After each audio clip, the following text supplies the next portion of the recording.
வணக்கம். வாழ்க வளமுடன். ஜெய் வாசவி நற்பவி நற்பவி. ஜெய் ஸ்ரீராம். ஆடி மாசம் 13ஆம் தேதி திங்கட்கிழமை, பரணி நட்சத்திரம், நவமி திதி, அப்புறம் கிருத்திகை, ஆடி கிருத்திகை. ஒரு அற்புதமான நல்ல மாலை வேளையில தெய்வங்களை பத்தி சிந்திக்கிறது பரணி நட்சத்திரத்துல ரொம்ப சிறப்பு. பரணி நெருப்பு நட்சத்திரம். சிவபெருமானை சிந்தையிலே வைத்து திங்கட்கிழமை பேசுவோம். ஓம் கம் கணபதயே நமஹ. ஓம் ராம் அம் அஹஸ்தீஸ்வராய நமஹ. குருவரில் ஆன்மீக மைய சகோதர சகோதரிகளுக்கும் 30 தேவர்களுக்கும் சித்தர் பெருமக்களுக்கும் ததாஸ்து தேவதைகளுக்கும் பிரபஞ்ச பேராற்றலுக்கும் ஸ்ரீ லலிதாதேவியின் பொற்பாத கமலங்களுக்கும் சிரம் தாழ்ந்த வணக்கம். அன்னைக்கு நாம பெண்கொண்டாவுல ஸ்ரீ வாசவி தாயின் ஒரு கோவில பார்த்தோம். இன்னைக்கு நாம ஆந்திராவுல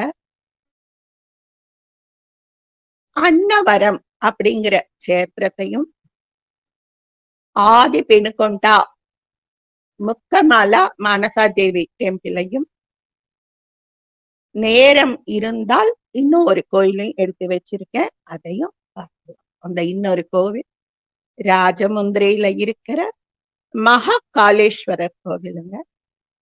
கோயில சுத்தி பார்க்கவே 1 மணி நேரம் ஆகும். அதுதான் அந்த ராத்திரிக்கான எங்க கடைசி கோவிலா இருந்தது. அவ்வளவு 8 மணிக்கு சாத்திடுவாங்கன்னாங்க. எங்க நேரம் என்ன ஒரு பரவசம், என்ன ஒரு இந்த தெய்வீகம். ஆமாங்க, அததான் முக்கியமா சொல்ல. அப்படி ஒரு சிவநாம கோஷம், திரியம்பக கோஷம். நாம திருக்கடவுர் ஸ்லோகம் சொல்றோம் பாத்தீங்களா?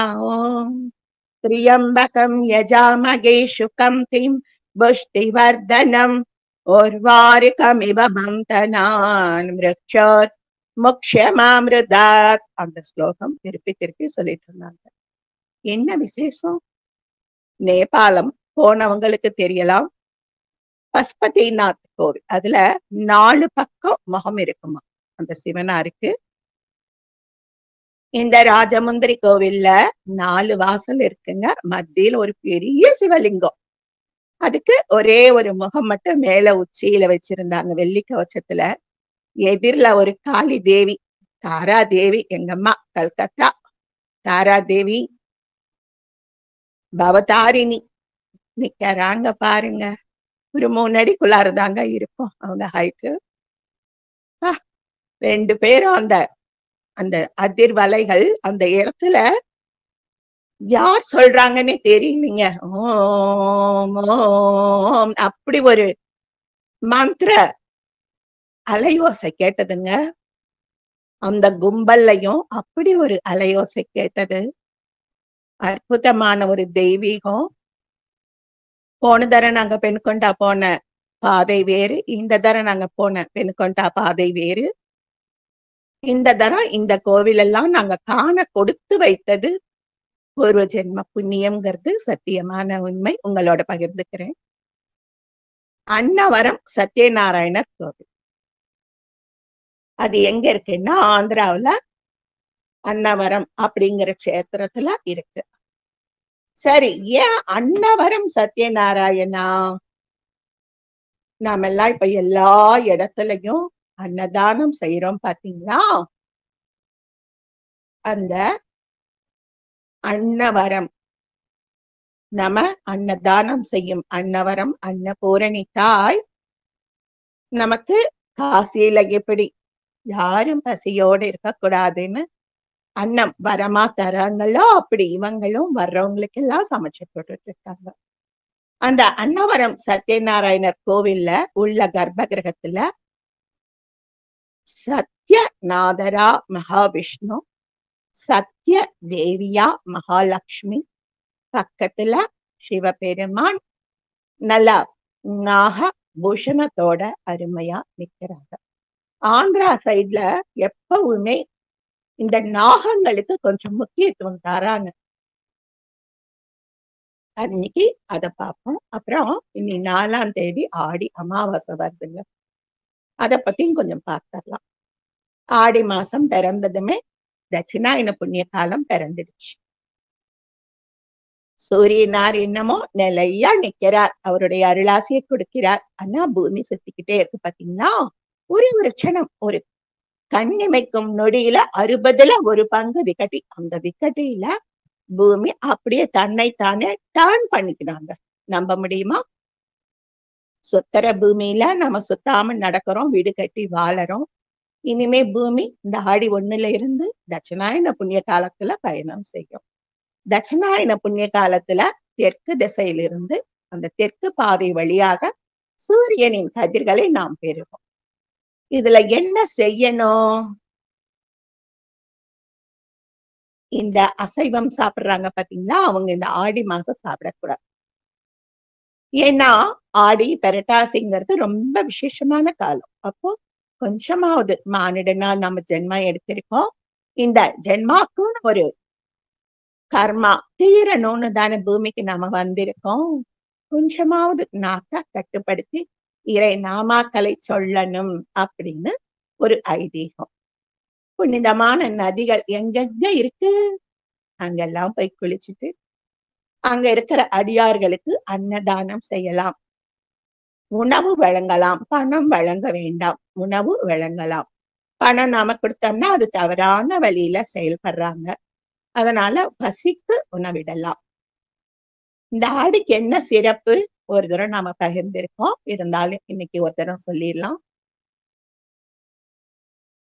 இந்த வேப்பிலைய ரொம்ப மஞ்சள ரொம்ப அதிகமா பயன்படுத்தணும். வேப்பிலையும் மஞ்சளும் கிருமி நாசினி.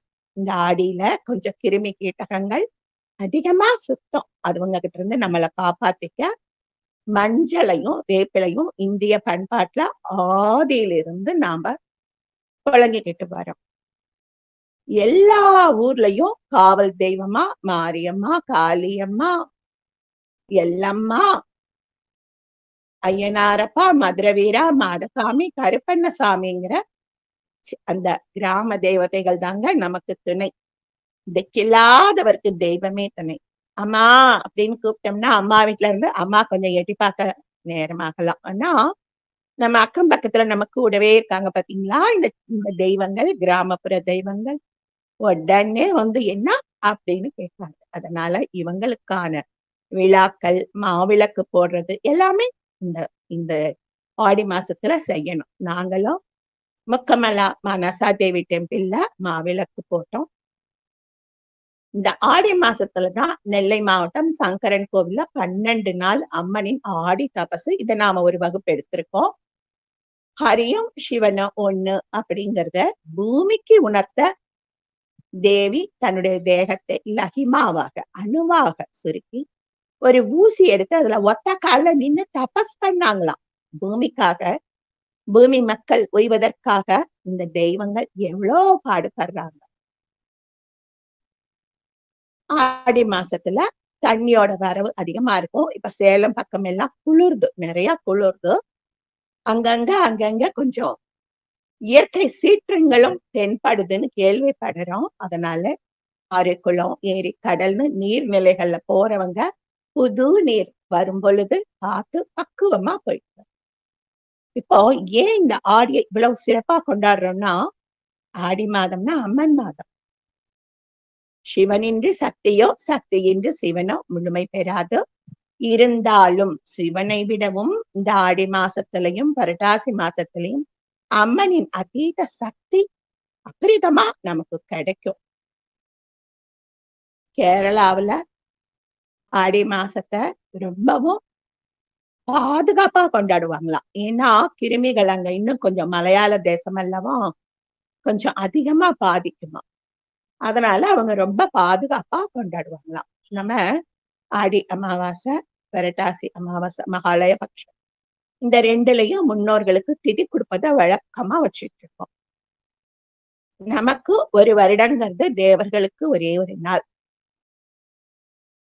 இந்த தட்சிணாயன புண்ணிய காலம் தேவர்களின் இரவு, உத்தராயண புண்ணிய காலம் தை மாசத்துல இருந்து தேவர்களுக்கு பகல். 2 நேரமாவது நம்ம பித்திருக்களுக்கு நாம சாப்பாடு வைக்கணும் இல்லையா? அதனால ஆடி அமாவாசை அன்னைக்கு பித்திருக்களுக்கு தர்ப்பணம் பண்ணணும்.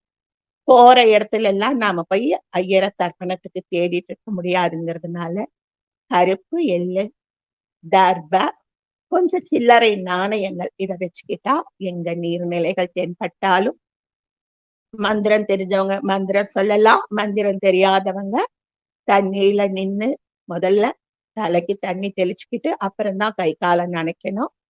அப்புறமா இறங்கி கிழக்கு முகமா நின்னு இந்த தர்பையும் எல்லையும் 3 தரம் தண்ணியில விட்டுட்டு சூரிய பகவானை பார்த்து 2 கைகளாலும் நீரை வாரி வாரி அப்படியே அவரை பார்த்து அவரை குளிர்விக்கிற மாதிரி ஒரு பாவனை, அங்க அப்படியே ஒரு பிரதர்ஷனம், எல்லாமே பாதுகாப்பா செய்யணுங்க, பாதுகாப்பா செய்யணும்.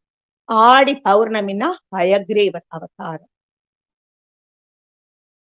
அம்மனுக்கு சாகம்பரி அலங்காரம். நாங்க போன ஆந்திராவுல எல்லா அம்மன்களுக்கும் சாகம்பரி அலங்காரம் செய்யப்பட்டு இருந்தது.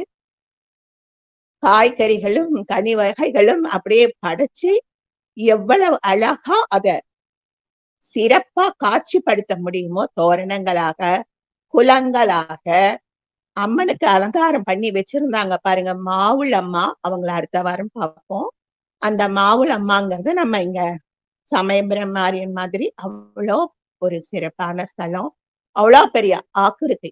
நம்ம மேல்மலையினூர் அங்காளம்மா எப்படி இருக்காங்க அப்படிங்க, அப்படி இருக்காங்க அந்த மாவுள் அம்மா. அவ்வளோ பெரிய நயனங்கள், திருமாங்கல்யங்கள், அந்த கலாக்கா இருக்கு பாருங்க, எனக்கு அதான் ஆச்சரியமா இருந்தது. அந்த கலாக்கா பழமா கோத்து அவங்க மாலையா போட்டிருந்தாங்க. அது கூட ஒரு ரத்தின ஹாரம் மாதிரி மாவுளம்மா கழுத்துல இருந்தது. முண்டக மாலை வெள்ளியில செஞ்சு போட்டிருந்தாங்க. எல்லா கோயிலையும் காய்கறி அலங்காரம், சாகம்பரி.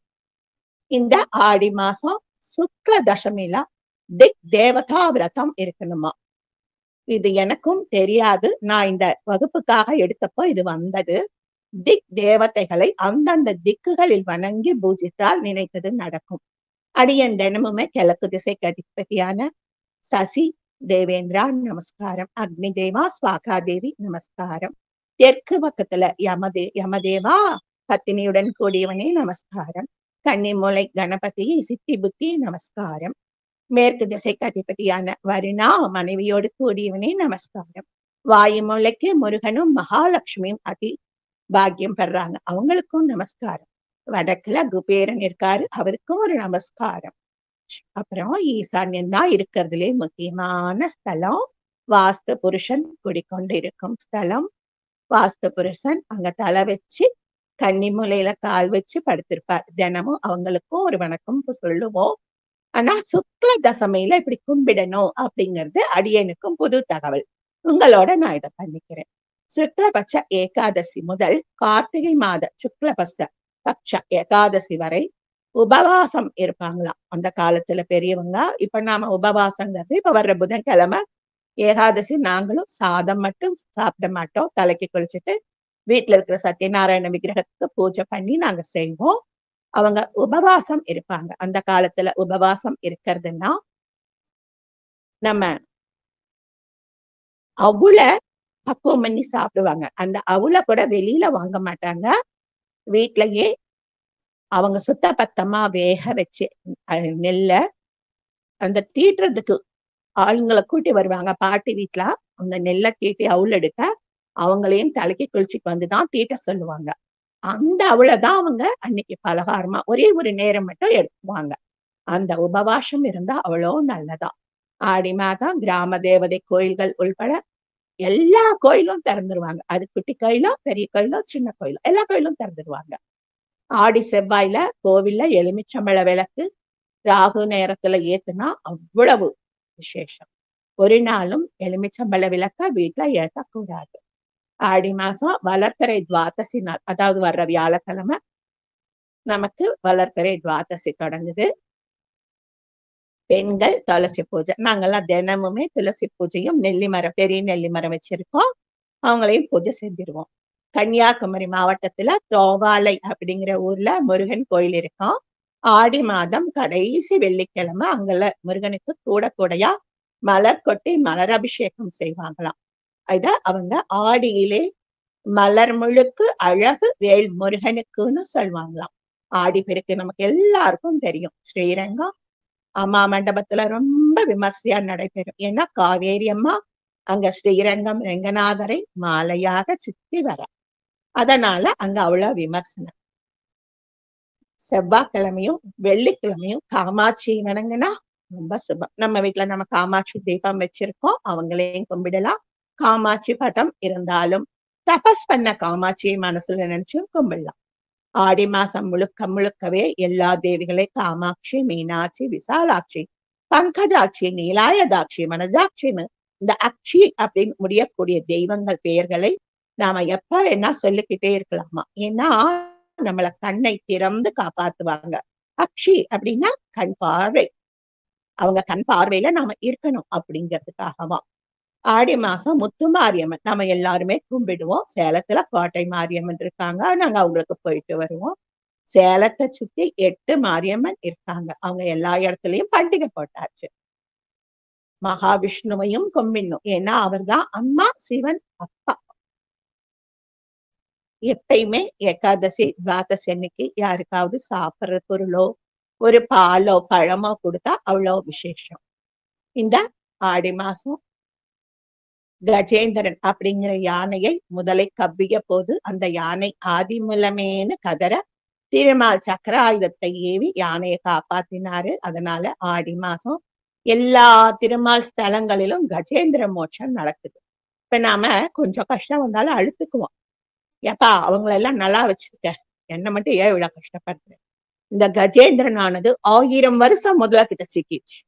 1 வருஷம் 2 வருஷம் இல்லைங்க, 1000 வருடங்கள் பூமியில முதலை கிட்ட சிக்கி ஆதிமூலமேன்னு கதர்னதுக்கு அப்புறம் பெருமாள் வந்தார். ஏகாதசி துவாதசி நாள்ல அரச மரத்தை சுத்தி வந்தா நன்மை நடக்கும். அதுவும் எப்படின்னா, ஒரு உலர் திராட்சையோ அல்லது கனி வர்க்கமோ ஏதோ ஒண்ணு 51 கையில வச்சுக்கிட்டு ஒரு சுத்துக்கு ஒரு கனி அப்படின்னு அந்த முன்னாடி பிள்ளையாருக்கு முன்னாடி வச்சு வச்சு சுத்தினோம்னா அது கைமேல் பலன் கொடுக்கும். அடியேனும் அந்த பாக்கியம் பெற்றிருக்கிறேன்.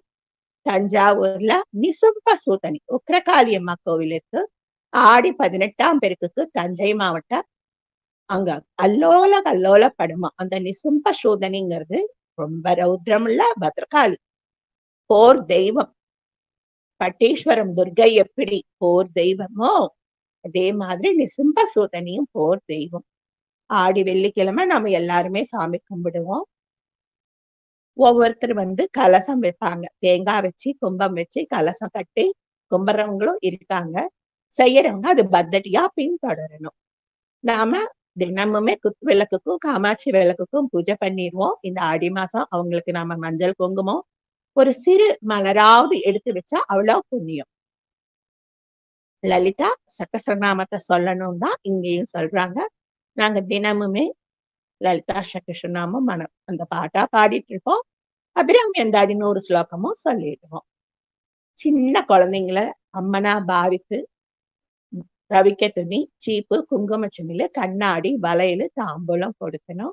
எப்பயுமே நாங்க எந்த ஸ்தல யாத்திரைக்கு போனாலும் அங்கே ரவிக்க துணியும் மஞ்சள் குங்குமமும் கொடுப்போம். இந்த தரம் கொஞ்சம் லாங் டூரா இருந்ததுனால மஞ்சள் குங்குமம் போட்டு வைக்கிற பாக்ஸ் அப்படியே தட்டோட இருக்கிறாப்படி அத எல்லாருக்கும் மஞ்சள் குங்குமம் வச்சு அதை கொடுத்தோம். ஆடி மாசம் நாம சின்னதா ₹1 வருமானம் இல்ல அந்த மஞ்சள் குங்கும பாக்கெட்ட கொடுத்தா கூட கோடி மடங்கு மஞ்சள் குங்குமம் கொடுத்த பலன் கிடைக்குமா. ஆடிப்பூரத்துக்கு ஆண்டாள் பிறந்தாங்க. ஸ்ரீவில்லிபுத்தூர் கோவில்ல ஆடிப்பூரத்துல ஆண்டாள நந்தவனத்துக்கு எழுந்தருள பண்றாங்க. திருப்பாவை, நாச்சியார் திருமொழி, திருப்பல்லாண்டு இதெல்லாம் ஆண்டாளுக்காக நாம பாடலாம். ஆடி மாதம் அம்மனுக்கு சாத்திர வளையல் பெண்கள் வாங்கி அணிஞ்சுக்கிட்டா அவ்வளோ சுகம். இந்த சாகம்பரி அலங்காரத்தை சுத்தி அப்படியே அணைக்கட்டினா அப்படி வளையல அப்படியே மலாரமா வச்சிருந்தாங்க. நாம எவ்வளோ தூரம் விநாயகரை, அம்மன்களை, சிவனை, மகாவிஷ்ணுவை, நவ கிரகங்களை அஷ்ட திக்குகளை, பஞ்சபூதங்களை, நவ கிரகங்களை இந்த ஆடி மாசம் கெட்டியா பிடிச்சுக்கிறோமோ அவங்க நம்மளை விட்டு விலகவே மாட்டாங்க. ஆடி மாதம் பீடை மாதம்னு சொல்றது அறியாமை. வீடு உடைய மாதம், பீடத்தில் அமர வைக்க வேண்டிய மாதம். ஆடி பௌர்ணமிக்கு சிவபெருமானுக்கு திரட்டு பால் அபிஷேகம் செய்வாங்களாம். கருப்பு பட்டாடை சாத்தி 100 முத்துக்கள் கோர்த்த மணிமாலை, கரு ஊமத்தம் பூமாலை அணிவித்து மூங்கில் அரிசி பாயாசம் படைத்து வழிபட்டால் எப்பேற்பட்ட பகையும் விலகுமா. பொதுவாவே நாம வெள்ளிக்கிழமை செவ்வாய்க்கிழமை காமாட்சி தீபத்துக்கு கும்பிடுவோம். இப்போ நாம இன்னும் கொஞ்சம் அதிகமாவே கும்பிடணும் அப்படின்னு சொல்றாங்க. இப்ப நாம சத்யநாராயணா பார்த்துடலாம். இந்த சத்யநாராயண சத்ய தேவர் அப்படின்னு சொல்றாங்க. ஸ்ரீ வெங்கடேஸ்வர சுவாமி வாரி அப்படின்னு கூப்பிடுறாங்க. இப்ப திருப்பதிய வெங்கடேஸ்வர சுவாமி அப்படின்னு தான் சொல்லுவோம். அதே மாதிரிதான் இவரு பெரிய மீசை. நம்ம சென்னையில திருவல்லிக்கேணி பார்த்த சாரதிக்கு எப்படி அழகா பெரிய மீச கம்பீரமா இருக்கோ அப்படி இருக்காரு இவரும். எதனால இவர் இப்படி இங்க உட்கார்ந்துருக்கார் அப்படின்னா, எறும்பு மலை ஒண்ணுல தவம் பண்ண ஸ்ரீ வெங்கடேஸ்வரா ஒரு எறும்பு மலை, அதாவது புத்து.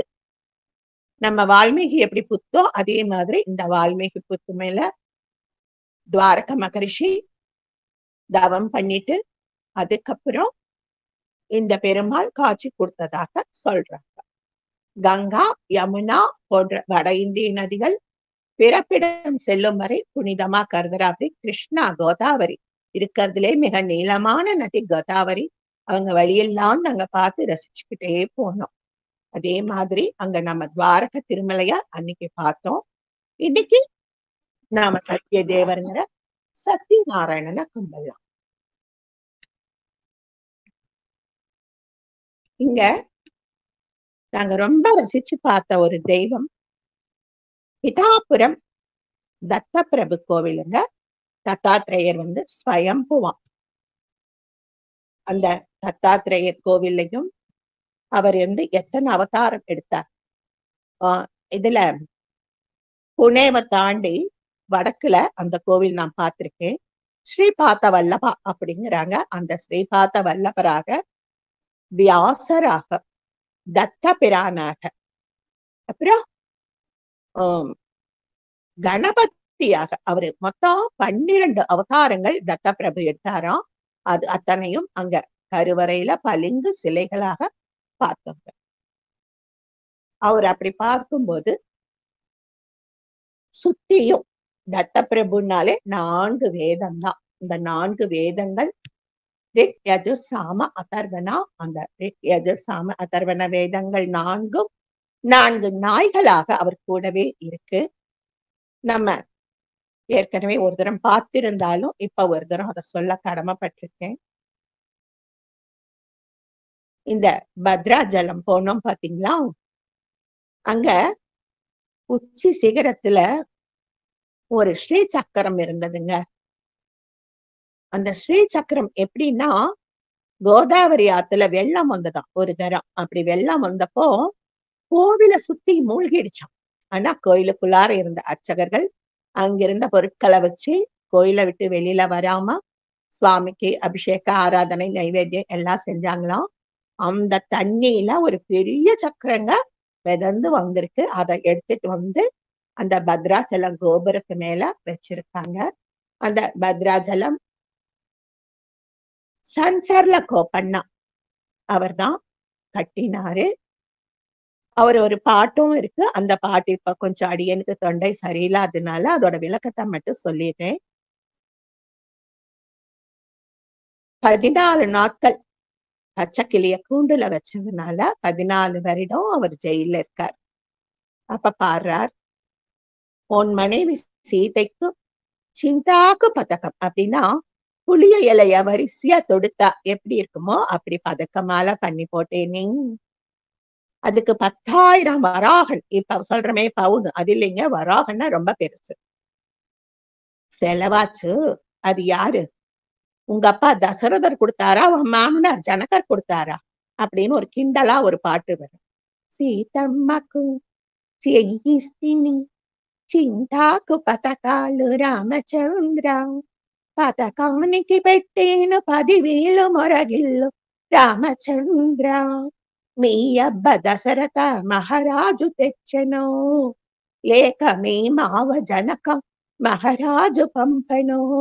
ఎవరబ్బ సొమ్ముని కులుకుతో తిరిగేవు ராமச்சந்திரா. அப்படி நான் நகையெல்லாம் உனக்கு செஞ்சு போட்டேன். உன் தம்பிக்கு நகை பண்ணி போட்டேன், உனக்கும் நகை பண்ணி போட்டேன். உன் கோயிலை சுத்தி நாம இன்னைக்கு காம்பவுண்ட்னு சொல்லக்கூடிய பெரிய சுவருங்க, நல்லா உயரமா, அதெல்லாம் கட்டுனேன்.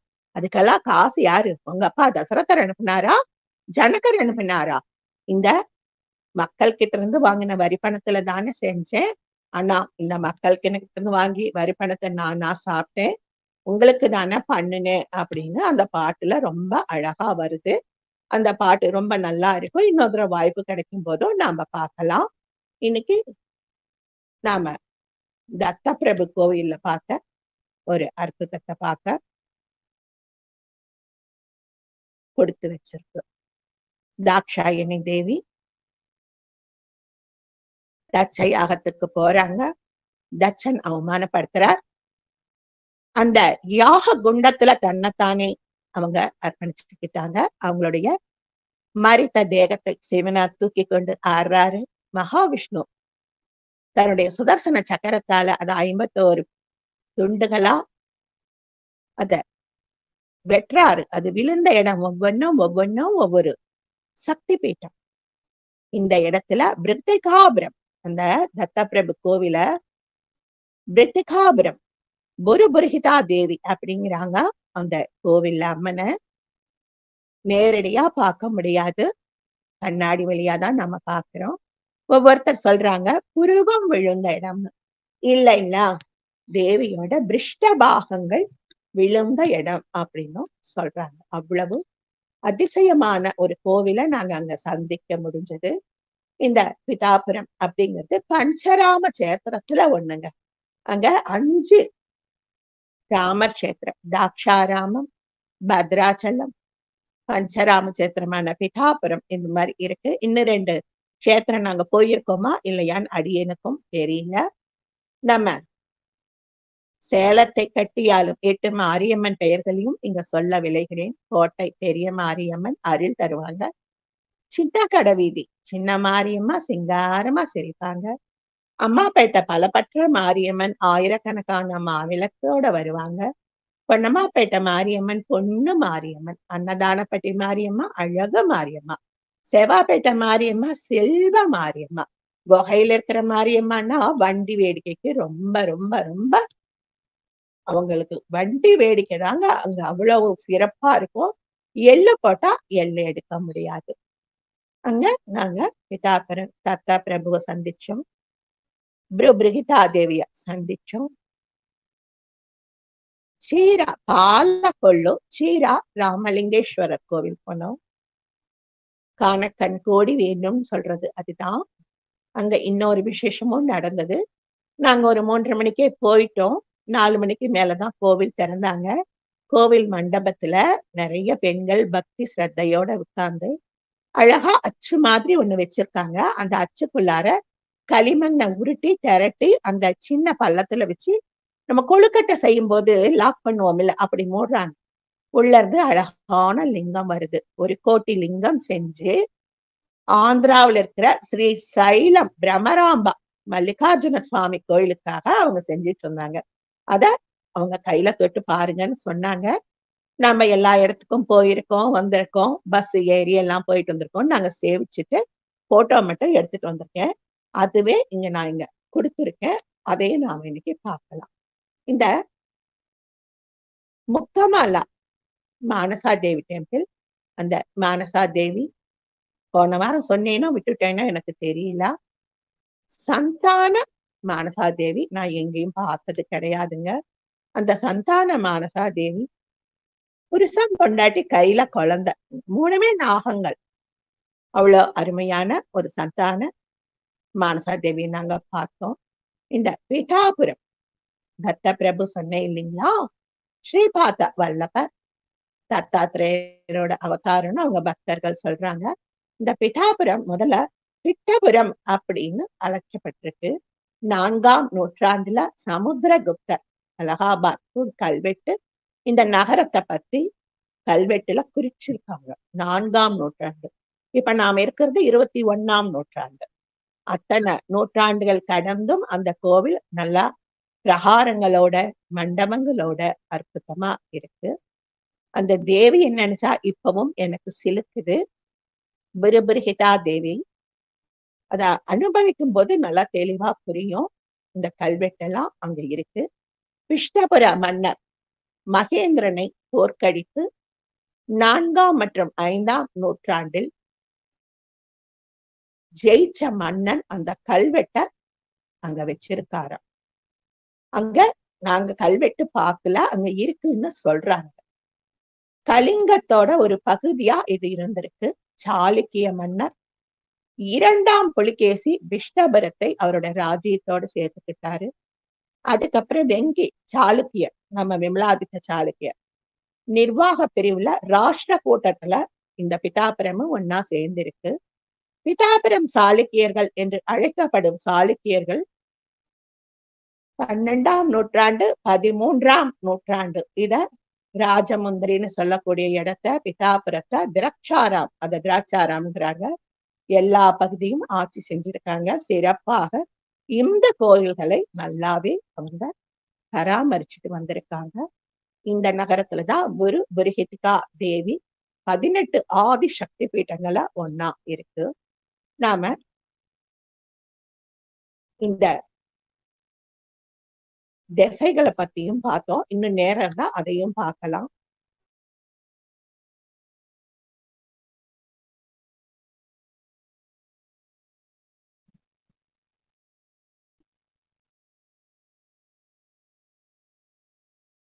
நம்ம பிதாபுரத்துக்கு பக்கத்துல ஒரு சிவன் கோவில்.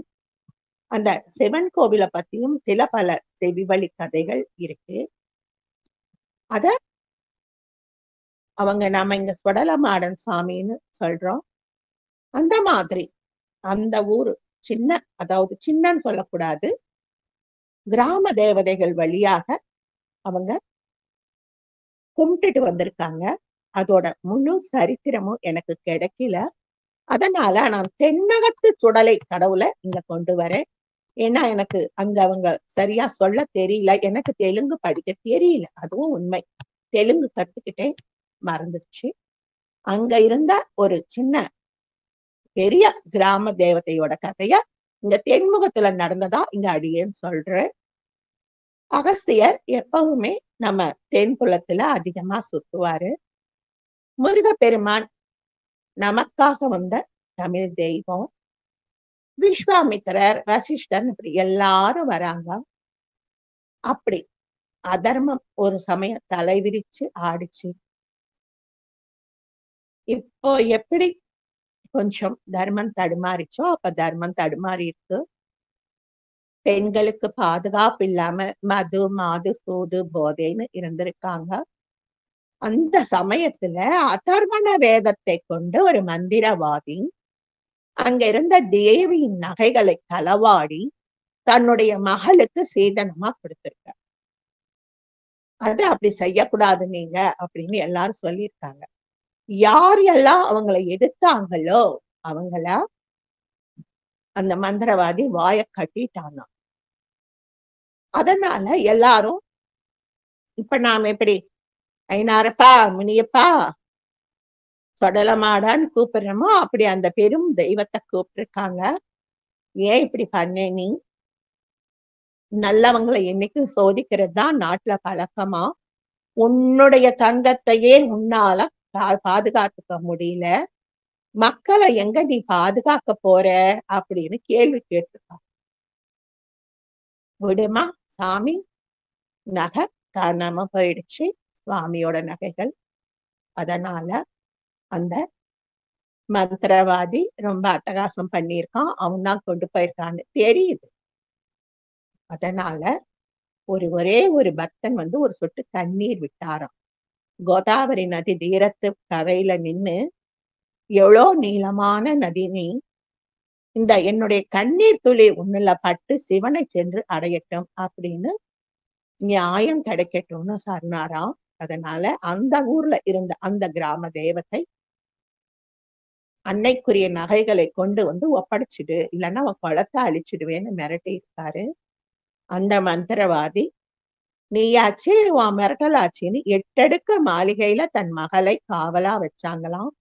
சிவபெருமான் அவருடைய அருளால அந்த கிராம தெய்வம் அந்த எல்லா கட்டுக்களையும் உடைத்து ஒரு துளி நகை பாக்கி இல்லாம கொண்டு வந்துட்டார். இப்படி நம்ம தெற்குல நடந்தா அப்படி அந்த மேற்குல கோதாவரி நதி தீரத்திலையும் நடந்திருக்கு. அவங்களுக்கு எல்லாம் அந்த கோதாவரி தாய், நாம எப்படி காவேரியை ரொம்ப கும்பிடுறோமோ அது மாதிரி அவங்க கோதாரி கட்டா கோதாரி கட்டான்னு அப்படி கும்பிடுறாங்க. உண்மையில நாம இப்படி எள்ளும் தர்ப்பணமும் விடும் பொழுது நாம சொல்றோம், இது எப்படி நீங்க போய் அங்க சேரும் அப்படின்னு கேட்போம். அடியேன் ஒரு வகுப்புல சொல்லியிருக்கேன். இருந்தாலும் இங்க மறுபடியும் சொல்ல கடமைப்பட்டிருக்கேன். ஏன்னா 4ஆம் தேதி அமாவாசை. இப்ப நாம எள்ளும் தண்ணீரும் தண்ணியிலே தான் விடுறோம். அந்த எல்லை மீன் புசித்து, அந்த மீனை பறவை புசிக்கும், அந்த பறவைய சின்ன விலங்குகள் புசிக்கும், விலங்குகளை மனிதன் புசிப்பான். இப்படி ஒவ்வொருத்தருக்கும் புசிக்குவாங்க. அந்த தண்ணி ஓடுற பாதையில எல்லாம் இருக்கிற மரம் செடி கொடியோட வேர்கள் அந்த தண்ணியை புசிக்கும். அந்த மனிதனுடைய கர்மா மறுபடி ஜனன மரண சக்கரத்துல அவன் சிக்கணும் அப்படின்னு இருந்தா, செடி கொடியாக இருந்தால் வேர் வழியாக அந்த தர்ப்பணத்தின் மகத்துவம் அவனை சேரும். மீனா பிறந்திருந்தா மீன்ல இருந்து அடுத்த நிலைக்கு தள்ளப்படுவார். பறவையா பிறந்து அந்த மீனை சாப்பிட்டு இருந்தா பறவையிலிருந்து விலங்கா போவான். அந்த விலங்கானது அதை உண்டிருந்தால் மனிதனாக பிறப்பான். இதுதான் அந்த தத்துவம். நாம நினைக்கிற அப்படியெல்லாம் இல்லைங்க. நம்முடைய ஆன்மீகம் ரொம்ப சூட்சுமமானது மட்டுமல்ல, ரொம்ப தெய்வீகமானது. அதை எப்படி அந்த எள் அங்க கொண்டு போய் சேர்க்கும்னா இப்படிதான் சேர்க்கும். ஏன் எள்ளுக்கு இவ்வளவு மகத்துவம் அப்படின்னா, பார்க்கடலை கடையிறாங்க. அது ரொம்ப பெரிய கதை, நான் சுலபமா சொல்றேன். கால விஷம் வருது, அமிர்தம் வருது, தன்வந்திரி, உச்சிஷ்ரவம் அப்படிங்கிற குதிரை, காமதேனு, கற்பக விருட்சம், வெள்ளையான எல்லாம் வந்தாச்சு. மகாலட்சுமி வராங்க. சுத்தி முத்தியும் பாக்குறாங்க. தனக்கான துணை யாருன்னு யோசிக்கிறாங்க. அழகே வடிவாய் திகழும் மகாவிஷ்ணு கழுத்துல மாலையை போட்டுட்டு வெக்கத்தோட பக்கத்துல இருந்த சோலைவனத்துக்குள்ள ஓடுறாங்க. புது மணப்பெண் நாராயணனும் அவங்கள பின்தொடர்ந்து ஓடுறாங்க. அன்னைக்கு பொழுது பூரா அந்த சோலைவனத்துல அவங்க சந்தோஷமா சுகித்து இருந்தார்கள். அப்போ மகாவிஷ்ணுவோட உடம்புல இருந்து வியர்வை துளிகள் வெளிப்பட்டது.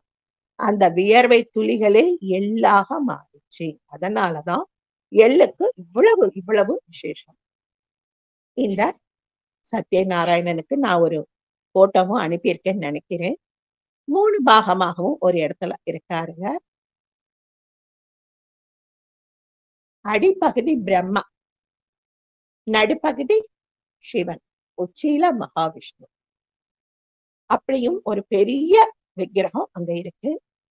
அப்புறம் நாங்கெல்லாம் இந்த வருஷம் 365 நாளுக்கும் சேர்த்து ஒரு 366 திரிகளை எவ்வளவு சன்னமா திரிக்க முடியுமோ திரிச்சு, கார்த்திகை சோமவாரம் எந்த சிவன் கோயிலுக்கு போறோமோ அங்க அதை விளக்கேத்திட்டு வருவோம். அந்த விளக்கு திரியும் அங்க தயாராக இருந்தது. அதையும் வாங்கி அங்க இருந்த மரத்தடியில நாங்க வச்சு கும்பிட்டுட்டு வந்தோம். இந்த சத்யநாராயண சுவாமியை தரிசித்து கோவில் வளாகத்துல சத்யநாராயண பூஜையும் பண்ணுவாங்களா. அந்த பூஜையை நாங்க பார்க்க முடியல. இப்போ பௌர்ணமி, ஆடி பௌர்ணமிங்கிறதுனால கொஞ்சம் வளைச்சு நம்ம திருப்பதியில கட்டுற அப்படியெல்லாம் கட்ட கட்டி அதுக்குள்ளார போய் கொஞ்சம் சுத்திக்கிட்டு தான் உள்ள போக முடிஞ்சது. அப்படி போனதுனால சில விஷயங்களை பார்க்க முடிஞ்சது, சில விஷயங்களை பார்க்க முடியல. அங்கேயே வனதுர்கா தேவி இருக்காங்க. ராமர் சுவாமி கோயிலும் இருக்கு. எங்களால ராமர் சுவாமி கோயிலுக்கு போக முடிஞ்சது. வனதுர்கா கோயிலுக்கு போன தரம் போனோமோ என்னமோ தெரியல, இந்த தரம் போக முடியல. லிங்க ரூபமாக கைலாசநாதர், சத்திய தேவராக மகாவிஷ்ணு, அனந்த லட்சுமியாக மகாலட்சுமின்னு ஒரே கருவறையில காட்சி தராங்க.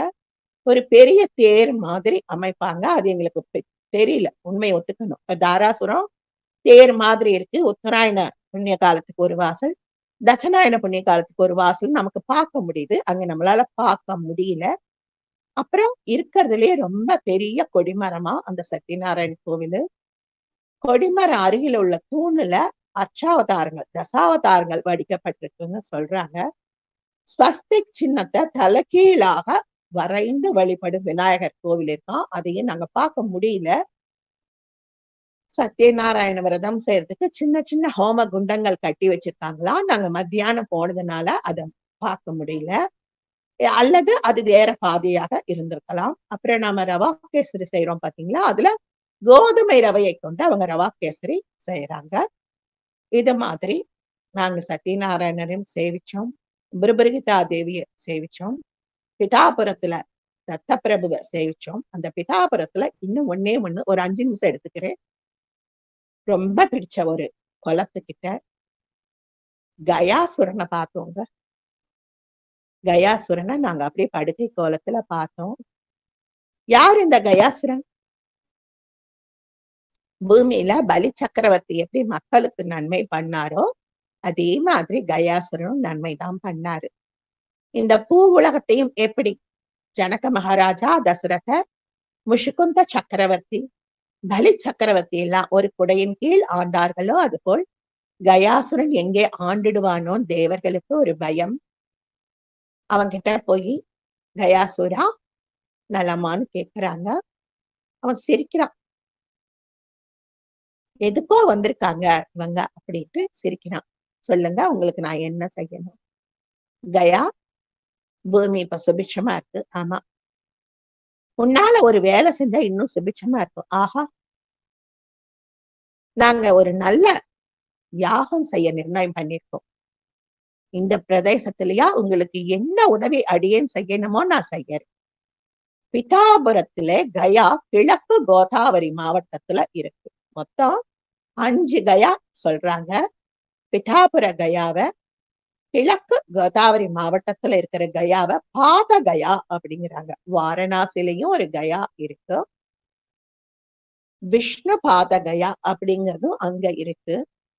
அந்த கயாசுரன் கடும் தவம் செஞ்சு எப்படி வரம் வாங்குறாருன்னா, அவரை பாக்குறவங்களுக்கு எல்லாருமே மோட்சம் கிடைச்சிடணும். அவர் தனக்குன்னு எதுவுமே கேட்கல.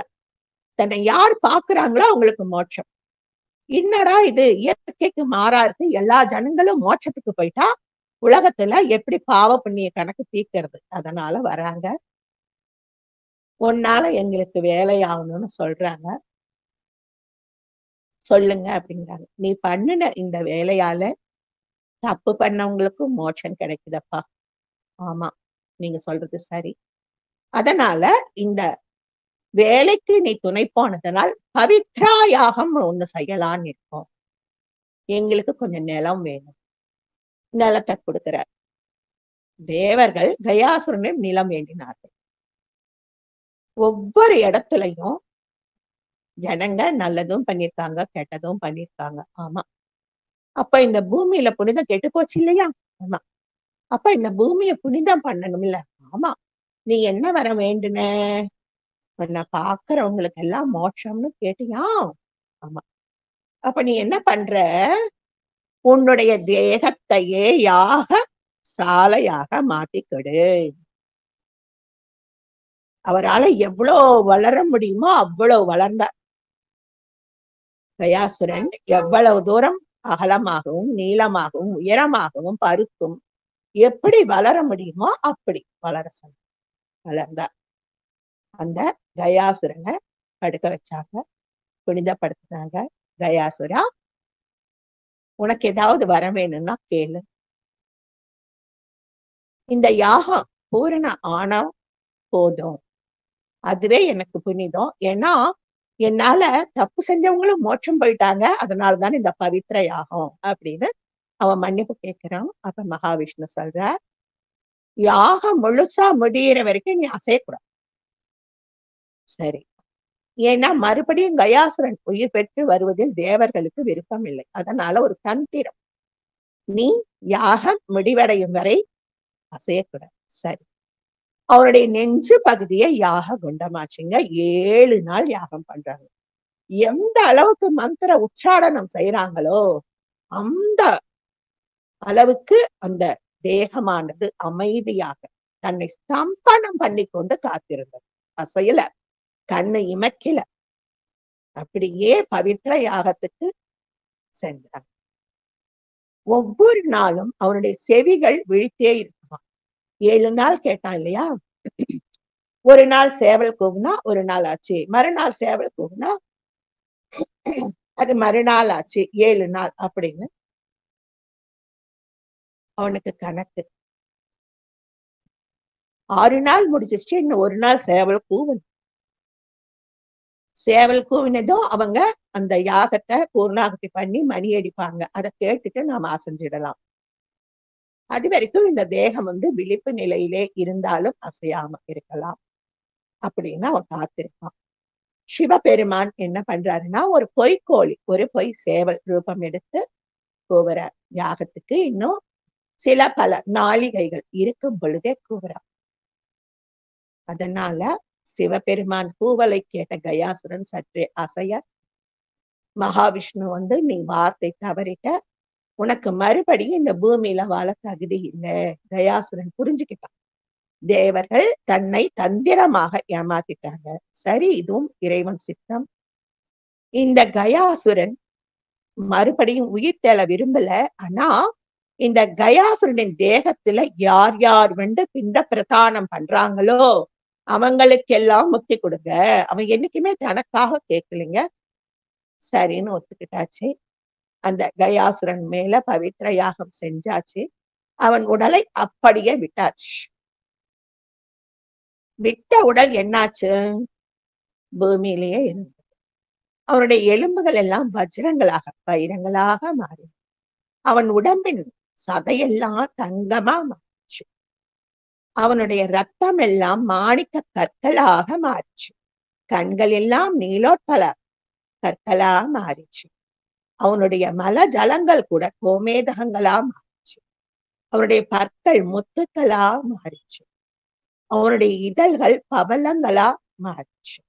இப்படி நவரத்தினங்களாகவும் மாறி அப்படியே அங்கே கிடக்குது. அவனுடைய நடு நெஞ்சில அவன் அசைஞ்சிட்டான் அப்படிங்கிற காரணத்தினால விஷ்ணு தன்னுடைய பாதத்தை வச்சு அழுத்தினார். அதுதான் இன்னைக்கு நாம போற விஷ்ணு கயா. விஷ்ணு பாதத்துல போய் நம்ம ஆம்பளைங்க பிதர் தர்ப்பணம் செஞ்சுட்டு வராங்களே, அந்த விஷ்ணு கயா. அந்த நவரத்தினங்களும் அப்படியே எந்த யுகத்துல நடந்ததோ அந்த யுகத்துல இருந்து இன்னி வரைக்கும் அப்படியே கிடக்குது. இப்படி கடந்த அந்த நவரத்தினங்களையும் நம்ம மகாவிஷ்ணு கிருஷ்ண அவதாரம் எடுத்தப்ப பயன்படுத்திக்கிட்டார். எப்படி பயன்படுத்திக்கிட்டார்? பஞ்ச பாண்டவர்களுக்கு டெல்லி, இன்றைய டெல்லி, அன்றைய குருட்சேத்திரம், அவங்களுக்குன்னு ஒரு மாளிகை கட்டினார் இல்லையா? அதுல சுண்ணாம்போ, செங்கலோ, சிமித்தியோ, தண்ணியோ எதையும் விடாம அந்த கயாசுரனுடைய நவரத்தின கற்களை கொண்டு அற்புதமான மாளிகை சிருஷ்டித்தார். அவன் நல்லவன். அதனால அங்க அத்தனை மாயாஜாலங்களையும் மயனை கொண்டு செய்வித்தார். அவர் விஸ்வகர்மாவான தேவர்களை கொண்டு கட்டுவிக்கலைங்க, அசுர தச்சனான மயாசுரனை கொண்டு கட்டுவித்தார். அதனாலதான் அதுல அத்தனை அற்புதங்களை அவங்களால நிகழ்த்த முடிஞ்சது. ஒரு மனிதனின் சவத்திலிருந்து கிடைத்த பொருட்களை கொண்டு கட்டிய பொருட்கள். அதனால அந்த மாளிகை பஞ்சபாண்டவர்களுக்கு நீடிச்சு நிற்கலாம். நாம செய்யற ஒவ்வொரு செயலையும் சிவனின் அனுகிரகமும் லலிதாதேவியின் கருணை பார்வை இருக்கணும். கிருஷ்ணர் ஏன் அப்படி செஞ்சாருன்னா, பஞ்ச பாண்டவர்கள் இதுல ரொம்ப காலம் வாழக்கூடாது. ஏன்னா அவதார புருஷர்கள், பஞ்சபூதங்களே பஞ்ச பாண்டவர்களானாங்க. தர்மர் யமனின் அவதாரம், பீமன் வாயுவின் அவதாரம், அர்ஜுனன் தேவேந்திரனின் அவதாரம், நகுல சகாதேவர்கள் அஸ்வினி தேவன் குமாரர்கள். அதனால அவங்களுக்கு முக்தி கிடைக்கணுங்கிறதுக்காக இப்படி செஞ்சாங்க. திரௌபதி யாரு? போன ஜென்மத்துல நம்ம நலாயினி தான், இந்த ஜென்மத்துல திரௌபதி. அவளுக்கும் முக்தி கிடைக்கணும். அதனால அவர் அந்த கோயில, அந்த மாடத்தை அப்படி வித்தியாசமான வகையில கட்டினாரு. இன்னைக்கு அன்னவரம், சத்யநாராயணா, பிதாபுரம், பிருகித்தா தேவி, கயாசுரன், எட்டுப்பட்டி மாரியம்மன் இவங்களை பார்க்க நமக்கு கொடுத்து வச்சிருக்குது. இன்னும் வர்ற வாரத்துல இன்னும் நிறைய கோயில்களை நாங்க பார்த்தோம். அது கூட பகிர்ந்துக்க லலிதா தேவியோட கருணைய நாங்க வேண்டுறோம். இதுவரைக்கும் பொறுமையாக கேட்ட சகோதர சகோதரிகளுக்கும், முப்பத்தம கோடி தேவர்களுக்கும், ததாசு தேவதைகளுக்கும், சித்த பெருமக்களுக்கும், பிரபஞ்ச பேராற்றலுக்கும், ஸ்ரீ லலிதாதேவின் பொற்பாத கமலங்களுக்கும் அடியேனின் சிரம் தாழ்ந்த வணக்கங்கள். வாழ்க வளமுடன். ஜெய் வாசவி. நற்பவி நற்பவி. ஜெய் ஸ்ரீராம்.